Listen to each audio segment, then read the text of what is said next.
Ito na nga po ang writ of execution na na-receive ni Merala Luna noong February 28 na hanggang ngayon 30 days lang ang binigay sa kanila pero wala pa silang binibigay na information. Sabi nag-aano ng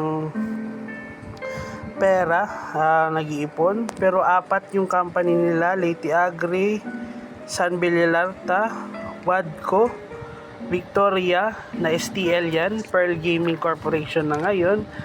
Nung 30 days na nakuha ko, naghingi ako ng request na dagdagan naman kasi mukhang hindi makatao yung 48 or 47. Andyan pa yung pera para sa sheriff, nagdagdag sila. 47 lang makukuha kung may bawas pa yan sa labor. Siyempre kukuha din sila para sa nila. Tapos ito yung request ko, na-receive ng April 24, good for 10 days. Ayan, no? Tapos ngayon, ano na ngayon, April 7, wala pa rin information sa. Ayan, galing tayo labor ngayon, May 7 na ngayon, wala pa rin informasyon na may nakuha ako. Ang sabi lang, may nakuha silang bangko personal.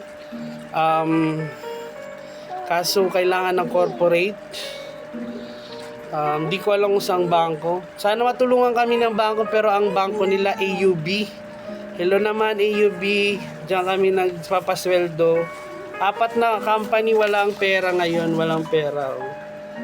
Leyte Agri, Wadco, San Bellalarta, Pearl Gaming Corporation, STL, wala daw pera, sabi.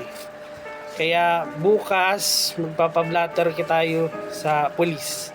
Sana tulungan tayo ng bangko, ng pulis, kasi mukhang binubuli lang tayo ng half Filipino, half Chinese. Di siya makatao. Binubuli tayo. Ayan. Sana makarating to sa kinaukulan. Kasi di sila natatakot sa lawyer, di sila natatakot sa labor. Di ko alam.